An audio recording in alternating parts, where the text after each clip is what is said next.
The distant world of Larava drifted beneath a dim blue star, and its people stood on the edge of ruin as their queen, a calm ruler named Lena, watched smoke rise from her cities while knowing that her army, though loyal and brave, was too exhausted to hold out against the invading swarms any longer. She had sent signals across the void, asking for allies, assistance, or even a single scout willing to listen. Yet each passing day ended with silence spreading across her command hall like a heavy fog. Her soldiers, led by a seasoned commander named Torin, argued that no help would ever cross the stars for a kingdom so distant and so broken. But still, Lena insisted that their message must continue reaching outward because hope was the only thing the invaders had not yet taken. The enemy, known only as the Swarm Legion, moved like a living storm across continents. And although Lena did not allow panic to show on her face, she felt a deep fear settling inside her as she realized that even her palace walls trembled each night beneath distant blasts. Torin asked her repeatedly to flee to the northern mountains, where they could hide her until the last battle passed. But she refused because a queen could not run while her people stayed behind to fight for every granule of soil beneath their feet. Each hour reports arrived with grim notes describing how village after village had fallen, and although the army fought with heart, they lacked the heavy support needed to push the enemy back or slow the endless tide rising over their defenses. Lena walked through makeshift camps where wounded soldiers rested on metallic frames, and she listened to their glimmers of courage as they promised to return to the field. Yet she could not hide the sinking feeling that their courage alone could not bend the course of the war. Torin stood by her side as she approached the last transmission deck, a circular room lit by pale crystals, and she pressed her hand against the console to send one more plea into the silent stars before her voice cracked under the weight of desperation.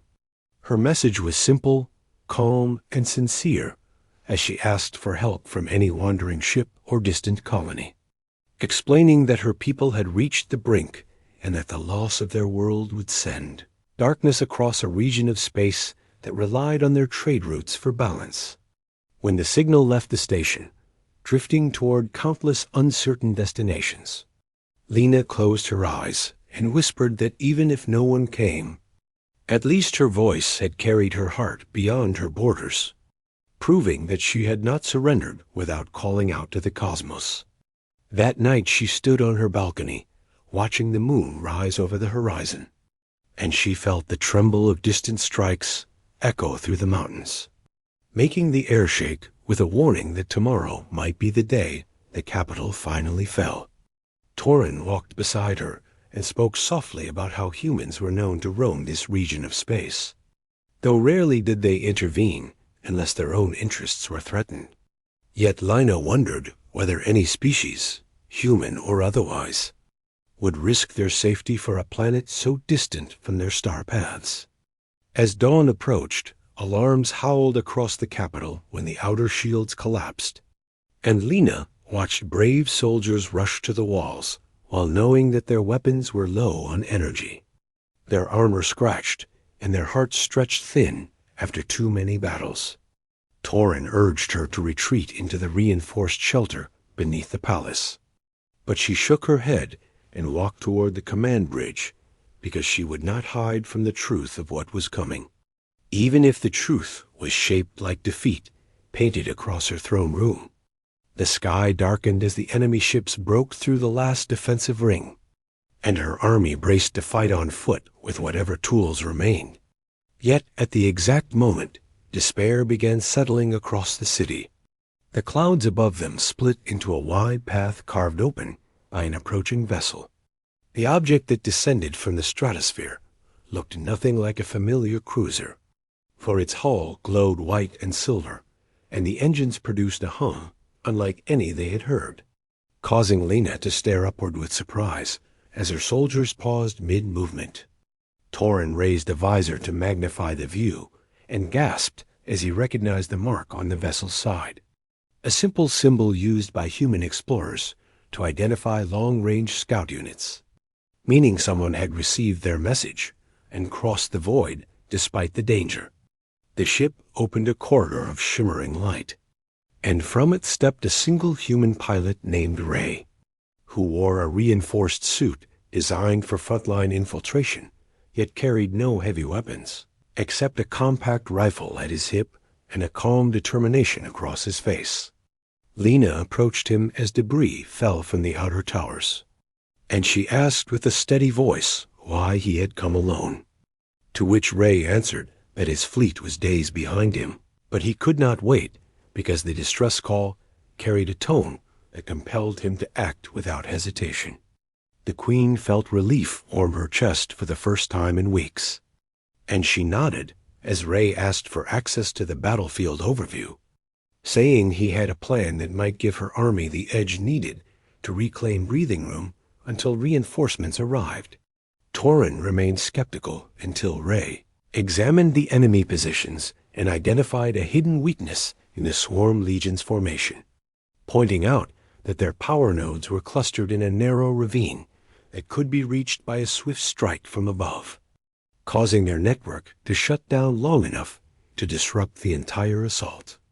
Lena listened with focused attention as he explained that he would fly his ship straight into the ravine, activate a pulse destabilizer, and escape before the chain reaction reached his engines. Although Torin doubted any living pilot could maneuver through such a narrow space under enemy fire, Ray simply smiled and stated that humans learned to dance between asteroids before learning to walk.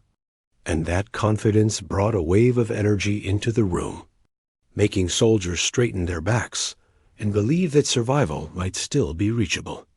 The plan was set into motion as Lena stood beside the tactical window, watching Ray rise into the sky, steering his craft with a precision that made even the most seasoned pilots gasp in admiration, because he flew with a grace that seemed closer to instinct than training. The Swarm Legion detected his approach and unleashed torrents of plasma that lit the sky with violent streaks. Yet Ray twisted through them, with movements so sharp and flowing that the Queen found herself holding her breath each time he dipped between obstacles. When he reached the ravine, the entire battlefield shifted as enemy units adjusted their formation. But Ray dove into the shadowed canyon with engines flaring while Lena clasped her hands so tightly that Torin placed a steady palm on her shoulder to keep her grounded. The pulse detonator released a surge of radiant force that rippled across the Swarm Legion's network, and for a moment the world fell silent, as if someone had pressed their hand against the heart of the conflict, causing the enemy lines to flicker and collapse like broken circuitry. Ray shot out of the ravine with scorch marks across his hull, and he shouted through the comms that the window was open, which gave Torin the signal to rally the army into a unified charge that swept across the capital with renewed strength fueled by hope reborn. Lena watched from the command tower as her soldiers surged forward, reclaiming districts that had been lost for weeks, and the enemy withdrew in a chaotic retreat while Ray provided cover fire from above, guiding them with rapid updates that ensured no squad walked into an ambush. By nightfall, the capital stood firm once more, battered and scarred yet alive, and when Ray landed near the palace gates, the soldiers lifted their voices in gratitude because one human had done what entire kingdoms feared was impossible by reaching them in their darkest hour. Lena approached Ray as the moon rose again, but this time there was no fear in her eyes, only a deep respect for the courage he carried, and she thanked him with a steady voice that held years of unspoken weight now lifted from her shoulders. Ray responded with modest words, saying he acted because no cry for help deserved silence, and because humanity had learned that when one world fell, the darkness it created eventually touched all others, meaning that unity was not just a choice, but a responsibility. The Queen walked with him toward the overlooking balcony where distant fires slowly dimmed, and she told him that his arrival had not only saved her people, but had reminded her that even across galaxies, compassion could travel farther than fear, bridging worlds once thought unreachable. Torin joined them and admitted that he had doubted humans. Yet Ray's bravery had forced him to reconsider the legends told about the species known for resilience. And he now believed that humans carried a spark capable of turning impossible battles into stories of triumph. As they watched the horizon, the first ships of Ray's fleet appeared through the clouds, their silhouettes promising additional support for recovery and defense. And Lena felt the weight of leadership ease from her chest as she realized that her world no longer stood alone. Her army, once exhausted and broken, now prepared to rebuild their strength with the help of allies they had never expected. And the cities that had fallen would soon rise again with stronger foundations and renewed hope guiding their reconstruction. Ray remained by her side as engineers worked on stabilizing. The shields and medics moved through the streets, treating both human and alien wounded, showing that unity in crisis could create bonds stronger than treaties or negotiations written in distant halls. Lee,